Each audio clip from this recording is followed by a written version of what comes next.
Vuelve la información y el análisis. Sigue Mesa Central por Tele 13 Radio.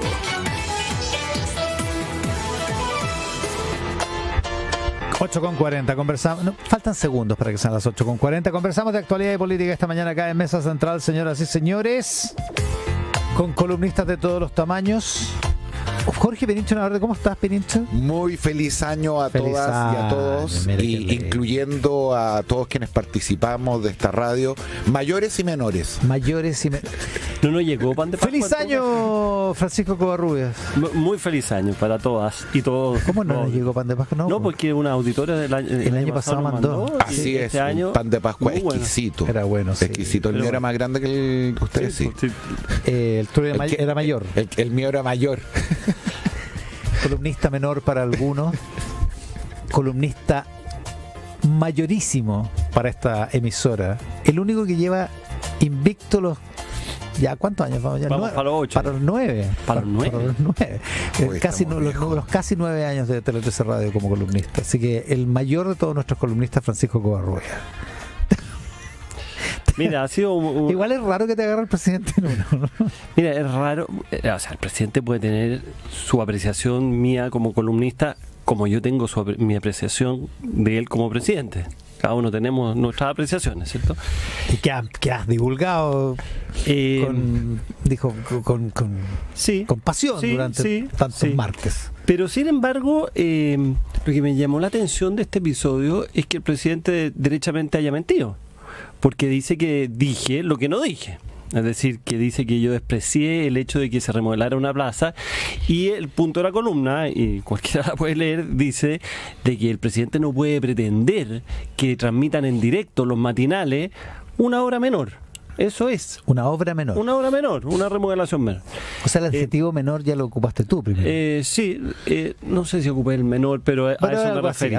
algo así. Me refería. Entonces, Yo creo que hablaste de unas petunias. eso es lo que me molestó, porque más allá de que muchos hicieron referencia de que este es un episodio más del presidente con la prensa que había tenido con los canales, con los matinales, con un fotógrafo en La Moneda, etcétera, y otras personas le recordaron al presidente también de que él mismo había retuiteado una columna mía una vez que yo hablé en contra de una medida de Piñera. Entonces, en fin, yo lo dejo ya como esto, como una anécdota simplemente, pero lo que me molestó es la mentira, porque derechamente aquí se mintió. Así que lo dejo.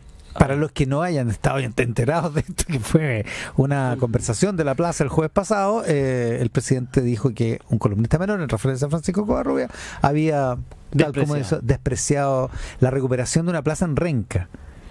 Ahora, la columna te trajo tu intercambio con el alcalde de Renca en su momento. Sí, un intercambio, pero además yo hablé con él, ¿o no? Y no, era una remodelación menor que está bien, si hay que hacerla, pero no puede pretender el presidente, y ese era el punto, y lo dijeron otros columnistas también esa misma semana, una transmisión en directo como él pretendía, diciendo, oye, aquí se están transmitiendo puras malas noticias mientras acá hay buenas noticias como esta. Es un punto más bien periodístico el que se hizo ahí. Fue un día sorprendente ese, porque el presidente dijo, he revisado los matinales antes de subir al escenario. Sí, yo me Lo que habla de la cantidad de aplicaciones que tiene el presidente en su teléfono. No, y lo sorprendente es que nos enteramos también de que el presidente sí lee la prensa. Volvió a leer los sí la mira. Aparentemente. Aparentemente. Me tocó venir el viernes. Sí, pero yo no estaba. Para que vea, para que lo deje anotado nomás. No, lo tengo clarísimo. Me tocó venir el viernes y con Daniel hablamos. Tratando de recuperar el terreno perdido de cuando se fue. Exacto, Entonces, exacto, para tratar de igualarte. para igualarme. Hablamos con nuestro querido amigo Daniel Mansuy largamente este tema. Yo no tengo mucho más que agregar de lo que dije ahí.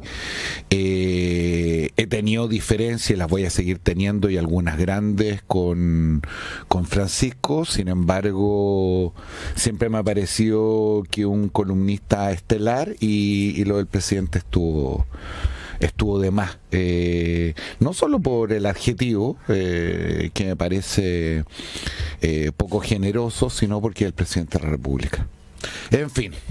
En fin, Pasemos a asuntos mayores. Año nuevo. Año nuevo, vida nueva. Francisco. Joyita, mira. Dale, sí. No, como tú eres el damnificado, Sí, claro. te damos la joyita primero. Oye, yo tenía varias joyitas, pero tírate una mayor, sí, po. te voy a... ¿Esto va a ser hasta cuándo? Solo para saber. No, yo creo que esta semana. Avísame hasta cuándo, ya. Ya, yo tenía Igual, espérate. Igual tiene que ser muy... ¿Lo estabas viendo? ¿Cuándo pasó esto? ¿Tú crees que yo estoy viendo en directo al presidente? Pero si veía a Nicolás Maduro hablar 8 horas y media. No lo estaba viendo, estaba en una reunión. Y veía al de Corea del Norte, lo veía hablar, y sin entender coreano, durante 17 horas seguía. No, estaba en una reunión y de repente me empezaron a llegar WhatsApp y yo no lo estaba viendo. De repente tenía 40 WhatsApp. En todo caso, igual debe ser raro, ¿no? Muy cariñosa de todos los sectores. De todos los sectores. En mi WhatsApp colaborativo hubo mucho apoyo. Ahora, no sé por qué me mandaron a mí el apoyo para ti, pero claro, bueno, pero me pareció muy amable de toda la gente que de repente hay gente como 5 horas después, oye, ¿cachaste lo que habló el presidente? Ya tengo 40. Ya, perdón, volviendo al punto. Ya. Joyita mayor. Mira, hay varias not joyitas. Primero, Andrade declarándose preso político. Y lo que me interesó desde la cárcel, ¿cierto? Antofagasta. Diego Andrade. Sí, Diego Andrade. Daniel Andrade, claro. Con una suerte de amenaza velada. ¿Dice que es preso político? Claro, dice que es preso político. Dice que estuve fuera del fin de Pero además advirtió que hay que defenderse, y eso es como una cierta amenaza velada de lo que ocurrió. La otra joyita es que más de una veintena de homicidios registró entre Navidad y Año Nuevo la región metropolitana. Esta cuestión como que ya se fue un poquito de las manos, ¿eh? Yo escuché, ¿cierto?, hoy día en la mañana al senador, ¿cierto? El senador Juan Luis Castro diciendo que hay que llamar al COSENA. Probablemente no va a servir de nada, pero las señales son importantes, ¿cierto? Esto se está yendo de las manos. Pero la joyita que quería referirme era aquella cena privada en la casa de Salaguet, ¿cierto?, el exalcalde, entre la ministra Maisa Roja, el ministro Grau y representante de la industria salmonera y no sé si pesquera, pero salmonera al menos. Comida que ha sido, o sea, si hay algo que el Frente Amplio ha denostado es la cocina. La cosa privada. Se a comer. Claro. Y si hay algo que ha avanzado el país también en el registro de este tipo de cosas, y por lo tanto existe la ley del lobby, etcétera, nadie podrá pretender pensar de que se juntaron a hablar, digamos, de los fuegos artificiales o no tengo idea, de las petunias de las plazas, ¿cierto? No. Tú dijiste lo de las petunias. Y por lo tanto, me parece un traspié muy importante el ocurrido acá, porque no solo se juntan dos ministros, no sé cómo calificar a Pablo Salaquet, pero una persona que se dedica a las comunicaciones, al lobby, eventualmente al lobby. ¿Y esto quedó registrado? Porque por la ley del lobby esto tendría que quedar registrado, ¿no? No quedó registrado. No, aunque no sea en la oficina. Lo aclaró la presidenta del Consejo de la Transparencia. Hay un vacío en la ley. Hay dos vacíos, la verdad. Uno es que cuando la autoridad convoca o invita, que no sabemos si es el caso, no existe obligación de dejarlo registrado. Si un ministro invita a cualquier persona, no existe en principio la obligación de dejarlo registrado. Y la otra, que es más absurda todavía, es que la ley del lobby tiene una suerte como de horario laboral. Y por lo tanto, si en la noche ya. Si es en la noche o fuera del horario laboral, incluso en dependencias públicas, hay otro vacío legal que no establecería la obligación de dejarla registrar. Sí, pero según entiendo hay mucho registro de cosas hechas fuera del horario laboral. Esa es obvio. O sea, hay que arreglar la ley del lobby. Claro. Entonces se juntaron en la casa de Pablo Salaquet. Se juntaron en la casa de Pablo Salaquet. Evidentemente uno puede pensar lo que se habló ahí. Y yo creo que uno no puede demonizar que se junte la autoridad con las personas de la industria. Eso es parte de la demonización que hizo una parte importante del Frente Amplio, etcétera. Eso yo no creo que hay nada de malo. El problema es que hoy día existe una institucionalidad que no se respetó, a lo menos en el espíritu. A lo mejor en la letra se respetó, pero en el espíritu no se respetó, y me parece que es un traspié importante este. Me parece que es un traspié importante, sobre todo además con la historia que arrastra la ley de pesca, etcétera. Me parece que hay un traspié bien relevante. Están intentando citar a la comisión, no sé cómo va a terminar esto, pero me parece que es un traspié importante. Ahora, lo que te entiendo es que esto tiene que ver con la salmonera, que no pasa necesariamente por el tema de la ley de pesca, porque es el conflicto que tienen ellos de otro nivel, por eso está la ministra de Medio Ambiente. Exactamente. Jorge Pirincho Navarrete. Yo tenía también varias cosas chicas. La primera, a propósito de Daniel Andrade, al igual que Francisco, a mí me parece muy legítimo que Daniel Andrade se sienta perjudicado. Me parece legítimo que quiera defenderse de las distintas maneras posibles.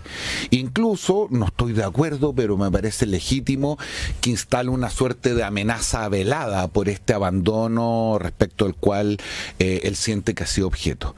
Sin embargo, el declararse preso político me parece de una frivolidad y de una patudez superlativa, especialmente por una generación política que ha puesto como ícono esa generación de la izquierda, de Allende, de la Unidad Popular, muchos de los cuales sufrieron de manera muy dura durante la dictadura, donde sí hubo presos políticos, donde sí hubo torturados, donde sí hubo asesinados, donde sí hubo desaparecidos, y ponerse en esa condición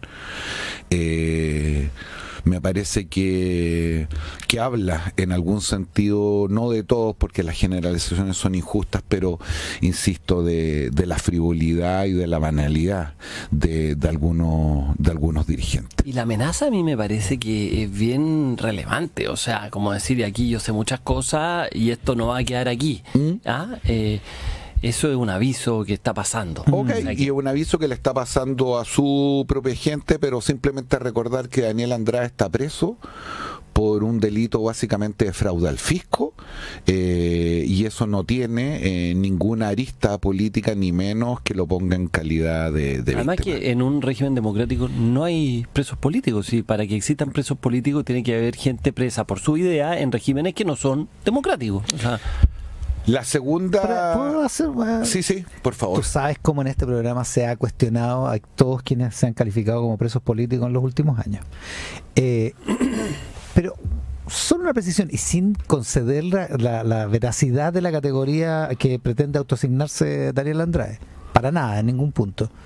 Pero si no fuera por las connotaciones políticas, yo no digo que haya presiones políticas, que es lo que sostiene Andrade, pero si no fuera por las connotaciones políticas de este escándalo, estaría en prisión preventiva. Si este escándalo hubiera estado aislado, hubiera sido en el año 2012, con una fundación, sin generar la cascada de convenios y sin generar el problema político que se generó, sin la autoridad moral que pretendía el sector metido en esto, ¿estarían en prisión preventiva esos dos gallos? Es una pregunta interesante, pero sin embargo la conclusión, fíjate, no dice mucho. Me voy a tratar de explicar. El hecho de que sea un caso de connotación pública no hace que tenga un carácter político en el sentido que se lo quiere asignar Daniel Andrade. ¿Era Orpiz un preso político? ¿Eran los Penta presos políticos cuando estuvieron en prisión preventiva? Torrealba. ¿Es Torrealba un preso político? Es decir, la connotación pública y la evidente necesidad de hacer justicia que pudiera generar una mayor presión en algunos jueces para efectos de decretar las prisiones preventivas, me parece que es un factor relevante el que tú destaca, en el sentido pero no te constituyen preso político. Estoy totalmente de acuerdo. Pero ni de cerca. Ni de cerca. Pero efectivamente hay casos donde te hay a la cabacha, y en otro caso parecido no te iría porque no tiene la connotación política. No tiene la connotación pública. No sé si es política la palabra. Sí, exacto, sí, estoy de acuerdo. Es la connotación pública. De acuerdo. Oye, una segunda cosa corta es que esta semana se vota la acusación constitucional contra Carlos Montes, y más allá de que al parecer estamos todos de acuerdo, es que un instrumento respecto al cual se ha abusado. De hecho, la actual oposición se quejó amargamente y con razón de que se habían presentado 2 acusaciones constitucionales al gobierno anterior, incluso contra el presidente de la República. Pues bien, con esta van 5, y nos llevamos todavía la mitad del periodo, así que se apuran el tranco, probablemente lleguen al promedio. Pero al final el hecho relevante es que los votos no están, y no estaban desde el principio, y esta es la 5ª acusación que presenta la oposición, y no voy a ser yo ni mucho menos un asesor de ese sector político, ni soy nadie para dar consejos, pero en un momento respecto al cual quieren hacer un punto sobre algo tan significativo, el hecho de presentar una acusación y saber que la van a perder genera el efecto contrario. Lo generó con el ministro de Educación, lo generó en su minuto con la ministra de Justicia, lo generó en su momento con Giorgio Jackson, lo generó en su momento con Isquia Siches. Es decir, políticamente es bien incomprensible que la derecha haya perseverado en esta cuestión. Yo tampoco entiendo el punto político, porque finalmente termina como fortalecido a la persona acusada. Es bien absurdo. Ahora, las fuerzas opositoras más unidas. Exacto. Lo único que hay que acordarse es que el entonces senador Montes gustosamente y enfáticamente apoyó todas las acusaciones constitucionales, y que si uno le aplicara los argumentos que él aplicó respecto a los ministros a quienes acusó para sí mismo, bueno, tendría que dar un paso al costado, porque ahí invoca las responsabilidades políticas de lo que estaba ocurriendo en el ministerio. En fin, yo tuve oportunidad de leer algunos de los argumentos que él mismo dio, y por lo tanto, si uno fuera justo, tendría que en el fondo decir, señor, aplique su propio argumento. Pero en lo otro estoy de acuerdo con Pirincho, porque finalmente esto termina siendo un punto fallido y que finalmente no beneficia en nada a la oposición, y más bien lo que hace es degradar una vez más la institucionalidad democrática de una acusación constitucional que está hecha para cosas absolutamente excepcionales y no para esta cosa habitual como que han la habitualidad, hecho las oposiciones. Lo que sorprende es la impericia. Ahora, hay que decir una cosa, en un momento cuando fue la detención... No, cuando fue las formalizaciones de precisamente Daniel Andrade y Carlos Contreras en el norte, hubo una conferencia de prensa, un punto de prensa en el Congreso, y había parlamentarios de todos los sectores, incluyendo la democracia cristiana, que se ha dado una vuelta de carnero mejor que las de Tomás González. Bueno, si ustedes recuerdan bien, el día de las elecciones, en ese periplo largo de 8-12 que hacemos junto a Iván Valenzuela con Francisco Covarrubia, la mañana, como dice Francisco exactamente, tuvimos al senador Macaya, así es. Y en un minuto le preguntamos respecto del apoyo a la UDI y la acusación, y fue justamente esa imagen la que nos recordó. Dijo de manera más o menos textual, en esa conferencia de prensa había personas de la UDI, y ahí está mi respuesta. A diferencia de las otras, para ser justo, donde en un par más movida por diputados republicanos sin mucho entusiasmo, algunas de ellas muy tempranamente se veían mal, como la de Ávila, por ejemplo, más todavía con connotaciones más o menos homofóbicas, y que se expresaron de manera bien brutal al principio.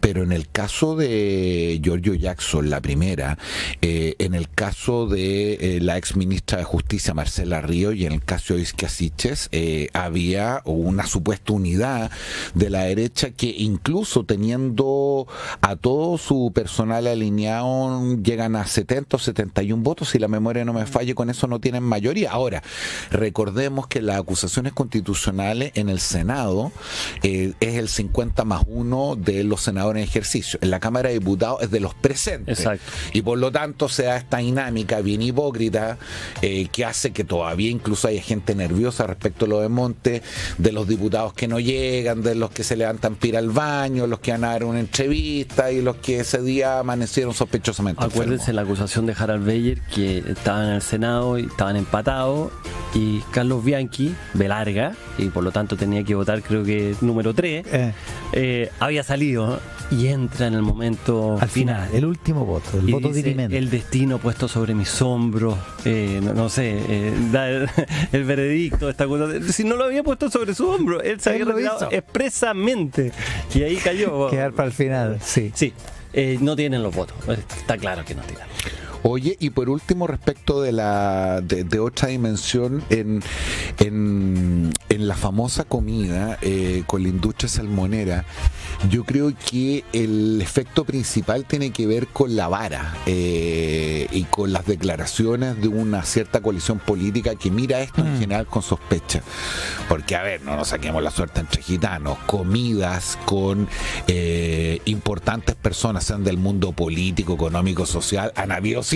Yo me imagino, por ejemplo, solo me imagino que todos los ministros de Hacienda, incluyendo ha ido a varias comidas con empresarios en distintos momentos a discutir cuestiones de política. Es parte de una cierta relación, una manera de buscar espacios de confianza, acercamiento, interlocución. Sí, yo creo que aquí el problema es que tratándose un tema tan sensible, parezca que esto se hizo como detrás de las luces, es decir, escondiendo un procedimiento como el de la ley de lobby.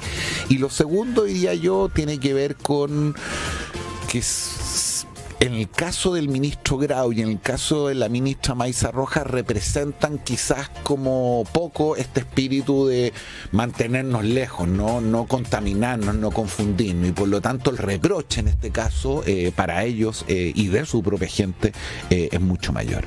Me dice Marcelo Drago, que estuvo en el Consejo para la Transparencia, fue presidente del Consejo para la Transparencia, que dice que no hay ningún horario laboral en la ley del lobby, que no hay una norma así, que no sabe qué persona del Consejo dijo que estaban estos vacíos. Ya, pero bueno, pero dice que están equivocados, que la obligación es clara en esto y que si se habló de cualquier cosa que implique una decisión pública, la nueva ley, una calificación ambiental, debe registrarse como reunión de lobby.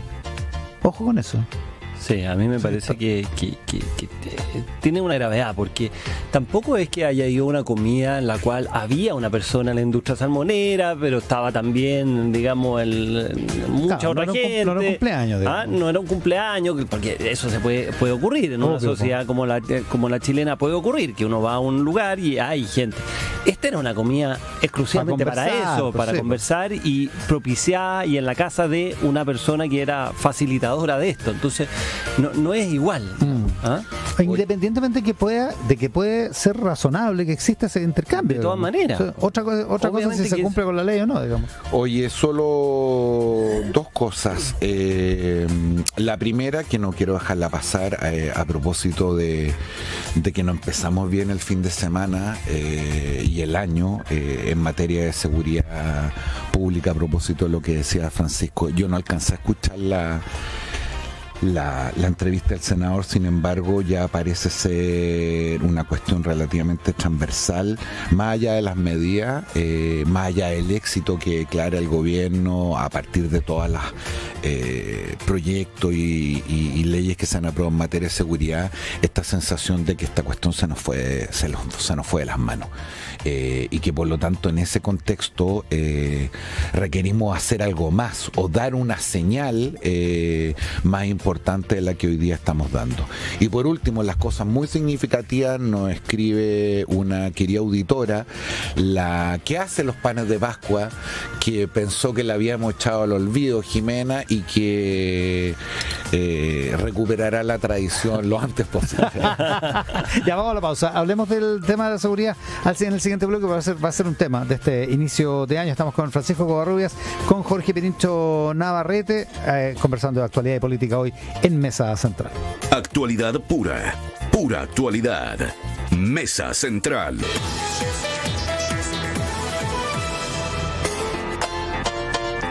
Conversamos de política y actualidad hoy con Jorge Pirincho Navarrete, con Francisco Covarrubias acá en Mesa Central.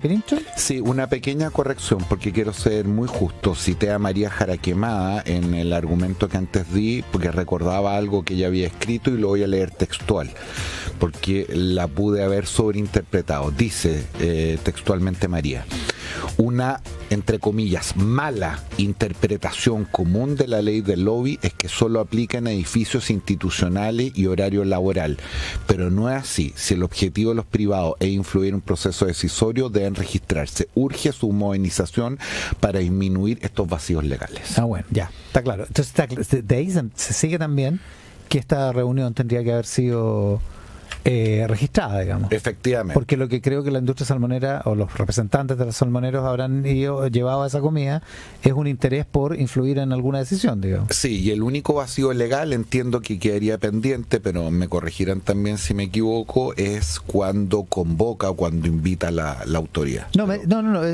Marcelo Drago dice que efectivamente eso es así. Ah, es así. Sí. Ah, ya, perfecto. Déjame buscarlo acá. Ya. Está. Es cierto que si es la autoridad la que convoca, no es obligatorio registrar. Lo cual es un poquito ridículo Es también. absurdo. Sí.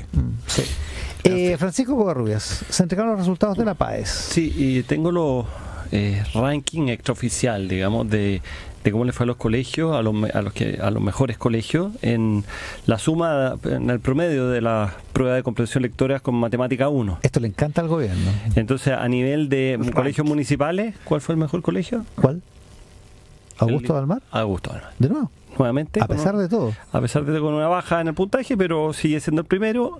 Voy a leer los 5 primeros en cada uno de sus rankings. Categoría. Ya. Liceo Augusto Dalmar. Segundo, el Bicentenario de Temuco. Tercero, el Bicentenario San Pedro de Puente Alto. Cuarto, República de Siria. Y quinto, el Liceo Nacional de Maipú. Esos son los 5 principales colegios en, reitero, promedio de comprensión lectora con matemáticas. Ya. Para que tengan una idea, el Augusto Dalmar tiene 827 y el que le sigue tiene 798, o sea, está bien disparado. Es harto, claro. ¿Ya? Y cierra y Es harto más chico la matrícula del Augusto Dalmar. claro, y acuérdense esto porque para dar cuenta un poco las diferencias que existen entre los colegios, cierra el ranking de los 5 primeros en 725. Acuérdense ese número, ¿ya? Vamos a los colegios subvencionados. Promedio, los cinco mejores: Liceo San Pedro Póveda de Maipú, Colegio Centenario de Temuco, Colegio Palmares de Quilicura, Colegio Los Cipreses de Doñihue y Colegio Particular Alicante del Rosal de Maipú. Cierra esos 5 primeros en 735. ¿Ya? ¿Ya? Vamos a los particulares pagados. El primero, ¿Cuál? colegio Cambridge College. ¿Ya? ¿Ya? Me parece que es primera vez que están en primer lugar. Segundo, colegio Tabancura. Tercero, colegio Los Alerce. Cuarto, el Lincoln International Academy. Y quinto, el Grange School. ¿Dónde corta el quinto colegio? ¿Cuánto? Acuérdense que cortaba como en 725, 735. 848. Estáis loco. 848. Ahí corta el quinto mejor. De hecho, si bajamos, no tengo el ranking completo, pero si bajamos hasta el número 20, 827, va en 827, digamos, el promedio. O sea, no es nada nuevo lo que estoy diciendo, pero da cuenta un poco de las diferencias enormes que existen entre un tipo de colegio y otro. Y, paradójicamente, el único que está en ese rango, el Augusto Dalmar, por alguna razón, digamos. Que está a nivel, digamos, de los colegios particulares más caros que existen en el país. Claro, y tiene una tradición de años de preparación de la prueba. Exacto. ¿Perincho? 3 cosas. Una casualidad que me queda como en la memoria a partir de lo que lee Francisco. Hay ciertas comunas que se repiten harto, particularmente en los colegios subvencionados y en la educación municipal. En los primeros lugares Maipú, por ejemplo, y Temuco. 2 o 3 veces, lo cual pudiera señalizar algo interesante que está ocurriendo en esas respectivas localidades. Lo segundo, que no tenemos los datos aquí porque acaban de llegar, pero recuerdo con precisión algún tuit que en un momento hizo Oscar Landerreche respecto a la situación de ciertos establecimientos educacionales emblemáticos previo a la Revolución Pingüina y hoy día al Liceo de Aplicaciones, al Instituto Nacional, al Barros Arana, en fin, y que mostraba una caída brutal. Perdona, no aparecen, ¿no? No. Déjame buscar bien el dato, pero no lo vi así. a la primera. Y traigo esto a colación porque es especialmente caro para la izquierda la importancia de la educación y la importancia de la educación pública. Y probablemente Noveno el Instituto Nacional. Cuando uno mira... ¿Noveno? Noveno. Entre los públicos. Entre los públicos, pero siempre estuvo arriba. Cuando uno mira la evaluación de estos últimos 20 años, no puede sino, como lo reconoció el actual ministro de Educación, decir que había un retroceso de la educación pública. Y como varias veces lo he traído aquí, el tema educacional es una cuestión importante y especialmente debería serlo para la izquierda de cara al tema de la redistribución del ingreso y la desigualdad.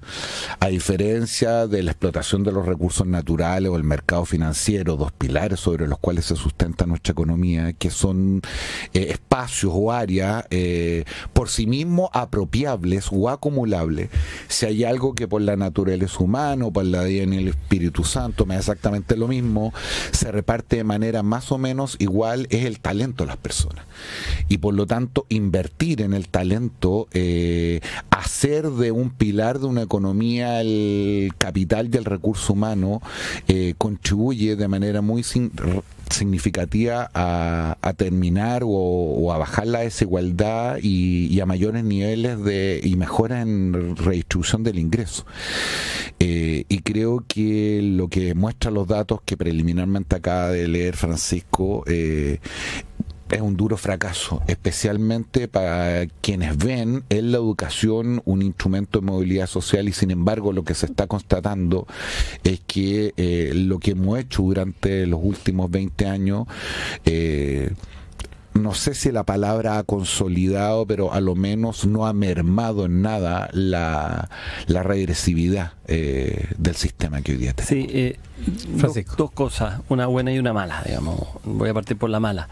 El hecho de que los colegios particulares, que muestran mucho mejores puntajes, tienen otra característica, que tienen mejores notas en los colegios, porque se ha producido una inflación de notas y por lo tanto, bueno, hay una discusión en torno a que, claro, si en un colegio muy exigente es natural que tengan muy buenas notas, pero lo que está claro es que si uno ve los promedios de nota de los colegios particulares respecto a los colegios municipales, son muy superiores y por lo tanto eso le ayuda también en las postulaciones universitarias. Eso yo diría que exacerba lo que estaba diciendo un poco Pirincho. Una cosa buena es que los liceos bicentenarios han mostrado que se tienden a poner arriba, digamos, y claro, que funcionan. Largan, sí, pero hay varios, en los 20 primeros hay varios. Y entonces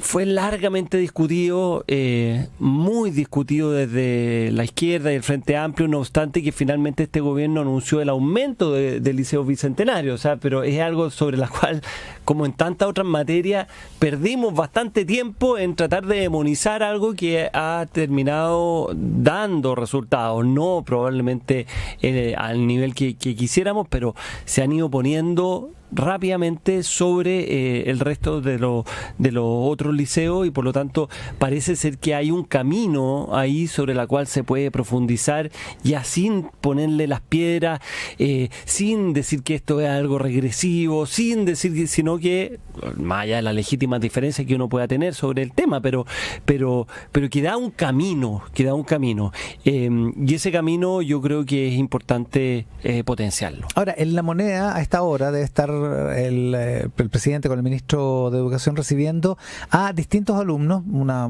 playa de alumnos que en un desayuno que es tradicional en este día, que antes era para los puntajes nacionales, ahora es para quienes han tenido una distinción o distinguida trayectoria académica. Es que antes habían pocos puntajes nacionales y ahora hay muchos puntajes nacionales. Ya. Entonces también es difícil. Ya, eso es una explicación posible. Sí, eso es una explicación posible. Acuérdense que antes la prueba, esto es más técnico, pero antes se normalizaba la prueba y por lo tanto era una campana de Gauss y se le ponía el promedio en los 500 puntos. Entonces era típico que algún periodista joven, alguien que estaba haciendo la práctica decía, impresionante, solo 500 puntos el promedio. No, es que estaba puesto el promedio en los 500 puntos.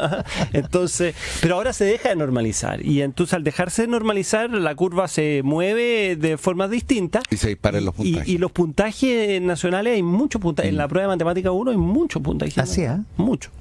Entonces, sería imposible que el presidente se juntara con todo ello, por lo tanto han buscado un nuevo criterio, ¿cierto? Un nuevo criterio, que es distinguir, y no, por lo tanto no por la vía del puntaje, sino por otro tipo que se supone que es más igualitario. Sí. Porque hay un problema con la meritocracia y en el gobierno o en la izquierda, hay un problema con eso, Claro, con esos conceptos, digamos. Sí, ahora uno debería creer que ojalá menos que antes, porque si detrás de ese paradigma hay la convicción de que la cuna, el lugar donde naciste, no puede determinar o predestinar tu futuro, justamente la educación es uno de los instrumentos, especialmente la temprana, que puede corregir esas diferencias. No es la única, por cierto, pero bien significativa. Y por lo tanto la trayectoria empieza a ser algo importante a mirar, especialmente a quienes no han partido en el mismo lugar en la carrera. Sin embargo, como ocurren estas cosas, y como dicen los gringos, hay que poner la plata donde uno pone la boca.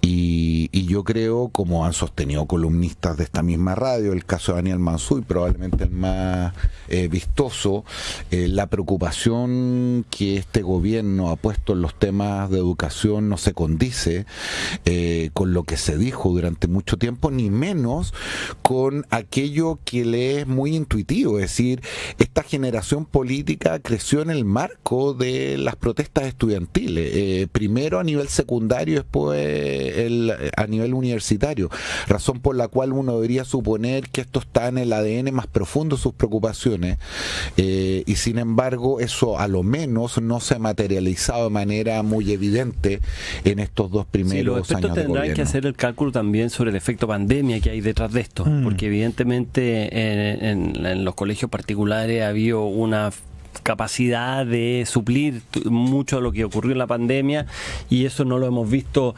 probablemente en los colegios municipales, y entonces acá hay que tratar de glosar esos datos, y hay una pega interesante para analizar ahí. ¿Ah? Y sabemos, a propósito de lo que dice Pirincho, que la plata destinadas a la recuperación, digamos, de los estudiantes afectados por la pandemia es mínima, es nada. Acuérdense que fue objeto de una gran controversia hace algunos meses. Claro, estaba calculando que los que están saliendo de cuarto, o los que están en cuarto medio, que dieron la PAES, entraron a la pandemia en primero medio. Claro. O sea, la pandemia los agarró en primero medio. Y le arrastró, probablemente. Como la ola, digamos, Exacto, literal. Sí. Exacto. No, el efecto de sentir que estamos enfrente casi un par de generaciones perdidas, que los niveles de retroceso, de ausencia de destrezas básicas y para qué te digo, de deserción escolar en el ámbito más vulnerable, la pandemia llevó a que pusiéramos en nivel de realidad cosas respecto a las cuales solemos decir, hacer gárgaras, pero que otra cosa es, a propósito, qué sé yo, de la educación virtual, si esto no era si es que los niños tenían o no tenían celular y 3G, era la incapacidad que tenían los profesores, especialmente de colegios menos preparados, de poder abordar una situación como esta, y cómo a los pocos días eso empezó a generar un ausentismo y una deserción muy brutal respecto a la cual no nos hemos recuperado. No había forma, era realmente, bueno, en fin, Sí, muy difícil la condición escolar en ese momento. Así es. Solo una cosa que típicamente empieza una ansiedad por los padres, por los estudiantes mismos que están postulando y todo, y empiezan a uno que trabaja en el mundo universitario a preguntarle, bueno, ¿qué va a pasar? ¿Dónde van a estar los cortes? Y claro, es difícil saberlo, pero si hay una cosa que Porque este es el primer año con este nuevo sistema, o el segundo año. Segundo Año ya. Y hay un aumento importante en los puntajes de la prueba de matemática 1. Eso sugiere entonces que para todas aquellas carreras en las cuales matemática 1 es considerada de manera relevante, que son muchas, todas las ingenierías comerciales, etcétera, uno debería predecir que los puntajes van a subir, los puntajes de corte en términos generales. Solo para que tengan una idea. En las carreras más científicas. Sí, el Y percentil. ojo, y no tanto, no sé cómo ahora, pero en mi época, hace mucho tiempo, en la prueba de aptitud académica, para estudiar arquitectura, ponderaba mucho más la prueba de matemáticas que la prueba en ese momento le llamábamos castellano, hoy día lenguaje o comprensión, no sé cómo se llama. En mi época, En la época de ustedes sí que fueron- sí, tuvieron- 50% ponderaba de matemáticas, para periodismo. 50. No sé cómo será ahora. ¿Habían dinosaurios en esa época? Había, Ya. todavía. Era una época de mayores, Oye, Claro. no de menores. Lo que salía de ahí voy a eran dejar pasar profesionales ya mayores. la todos hojarasca. mayores. La hojarasca. Ya, el 10%. No, si nos viniste a buscar gratuitamente Sí. y sin mediar Y además provocación tuviste alguna. oportunidad de cambiar. ¿Quieren que le dé un dato o no? Ya, da un dato mejor. El 10% superior de la matemática 1 el año pasado cortaba en 743, este año corta en 827. ¿Ya? O sea, El tú 10% superior. de puntaje. Tú pones todos los puntajes y agarro los 10, el 10% superior. ¿Dónde corta? Antes cortaba en 743, este año corta en 827. O sea, hay más buenos puntajes, digamos, en la cola, digamos, superior. ¿Y el lenguaje? ¿Lo tenía ahí a mano? Qué bueno que tenemos a alguien que tiene una comprensión mayor en Estos esto. ¿no? son todos datos Sí. extraoficiales, Decano, por decano. supuesto. No, o sea, basta. Además está calculando cómo No, van a está- llegar. Está sacando la cuenta de En- cuál va a ser su corte. En lenguaje se ocurre un efecto contrario. Si el año pasado era 816, el 10% superior cortaba y ahora cortan 788. O sea, bajaron los de lenguaje, subieron los de Sí, matemáticas. pero sin embargo, en general, hay Nuestros mucha... estudiantes están comprendiendo menos lo que leen y escribiendo peor. Sí, porque era prácticamente comprensión de lectura es la prueba ahora, ¿no? o Claro, algo es así. mucha comprensión de lectura, Sí. fundamentalmente. Dijeron que estaba difícil cuando la dieron. Pero en Bueno, la escasa general... comprensión lectora no es un atributo solo de nuestros estudiantes. Sí. Digámoslo. Por de pronto. Perdón, Francisco. No, digo que en el fondo esto, en general las pruebas de matemática tiene una ponderación más alta en muchas carreras que la comprensión lectora, digamos. Ya. Así que, Ahora para periodismo es 25%, dice Joaquín. Nuestro Joaquín Troncoso, que como estudió hace un año, claro, sabe bien de esto. exactamente. En realidad no sabemos por qué está acá. Estamos pensando que es trabajo infantil, pero bueno, estamos rompiendo alguna ley. 9:27, estamos en el borde. No vamos a alcanzar a hablar de seguridad, pero solo una idea, solo un comentario respecto de esta idea del Consejo de Seguridad Nacional. Lo esbozaste algo, Pirincho, en el bloque anterior. ¿Te hace sentido? Sí, lo que pasa es que yo creo que hay que hacer una distinción. Voy a ser bien breve. En este tipo de materia, al final, lo más objetivo es lo subjetivo. Y creo que es muy infructuoso y es muy frustrante para gobernante y para gobernado poner el acento solamente en los datos, en los proyectos que se han aprobado, porque la política cumple una función simbólica muy significativa. Si la sensación es de descontrol, da lo mismo lo que uno ponga sobre la mesa o cómo trata de objetivizar esta discusión, que es lo que muchas veces frustra especialmente a los gobernantes. En el caso del COSENA, me parece que apunta a lo segundo, es decir, no veo cómo podría objetivamente cambiar las cosas. En general, muchas de esas instituciones poco y nada tienen que ver con la seguridad interna. Sin embargo, y creo que Castro apuntaba a esto, del punto de vista simbólico, de dar una señal de mayor preocupación, de declarar una suerte como de estado de emergencia en los temas de seguridad y de hacerlo transversal en el Estado y no solamente del gobierno, un sector político, pudiera tener un efecto simbólico relevante. Francisco. Mira, Pirincho dio una entrevista en La Tercera este fin de semana, para que no la hayan leído, y anuncia de que va a gobernar la derecha. Y yo me pregunto si la derecha, llámese Kast o Evelyn Matei, llega al poder, y que ha denunciado evidentemente el drama de la seguridad que hoy día vive, ¿cuál va a ser la receta que va a aplicar distinta? Porque efectivamente aplicando la misma receta, pensando que ir a respaldar a Carabineros y entregando 50 radiopatrullas, no se va a cambiar esta situación. Sabemos que la delincuencia siempre va a existir, ha existido siempre a lo largo de la historia, pero la pregunta es cómo se corre el margen o cómo se detiene este avance, y este avance se detiene haciendo cosas distintas. Este gobierno no ha hecho nada distinto y llama la atención porque el subsecretario Vergara tiene un tuit terminando el gobierno de Piñera diciendo que hasta cuándo, por ahí lo voy a buscar, pero hasta cuándo el presidente no gobierna y deja que la delincuencia ahora nos damos cuenta de que haciendo lo mismo pasan cosas peores porque la delincuencia ha avanzado más rápido que el Estado. Y entonces esa es la pregunta que yo me hago. ¿Qué está pensando los futuros presidentes que se debe aplicar? Que son policías municipales, son involucrar a los militares, pueden ser buenas o malas ideas, pero algo distinto. Y mientras tanto quedan 2 años de gobierno y la pregunta es ¿qué va a hacer el gobierno? Porque acá además nos hemos encontrado con situaciones que veíamos antes en los diarios, en la televisión, de gente acribillada, muerta, granadas en los negocios, o sea, cosas propias de la mafia, digamos. O sea, ¿qué falta? ¿Falta que aparezca un consejo municipal, digamos, colgado de un puente, como vimos tantas veces en México? ¿Eso falta?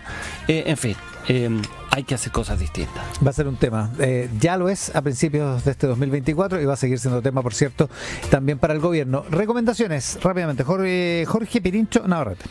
Oye, en Netflix recomendaba mucho una película que se llama Rebel Moon, cuya estética me llamó la atención porque es esta mezcla como de ciencia ficción, pero de una época que es difícil identificar, muy en la estética como tipo precuela de Star Wars, ¿no? Y vi la primera parte, digo la primera parte porque me sorprendí que la segunda parte o la segunda mitad de la película se va a estrenar por ahí por mediados de abril, 19, si la memoria no me falla. Y no sé exactamente por qué la estoy recomendando, porque me llamó mucho la atención. Si no sabes tú. Es una not recomendación. Sí, pero me quedé como con gusto a poco.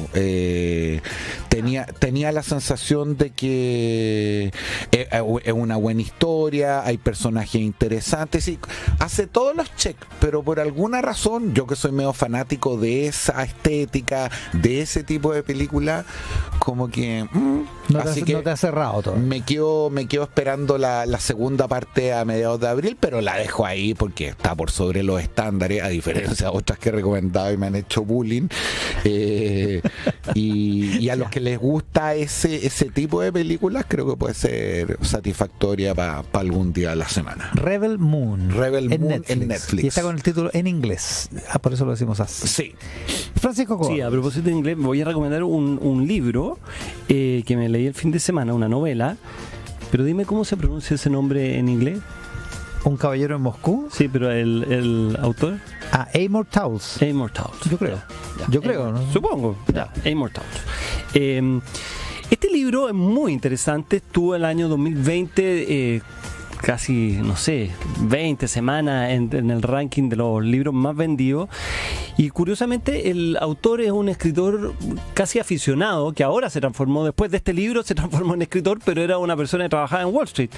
Y escribe un libro sobre una historia de un conde, producía la revolución bolchevique el año 18, ¿cierto? Un conde que es sentenciado en Moscú, en vez de a muerte, a vivir en arresto domiciliario en el Hotel Metropol, que es el hotel mejor de Moscú, y lo salva un poema que había escrito que fue considerado como revolucionario. Entonces eso lo salvó, y el tipo vive, y el libro describe, son 500 páginas, describe su vida adentro de este hotel, que era una pequeña sociedad, pero de alguna forma va describiendo lo que él va escuchando, que va cambiando a lo largo de la Rusia, digamos, entre el año 20 y el año 56, que por ahí que termina la descripción.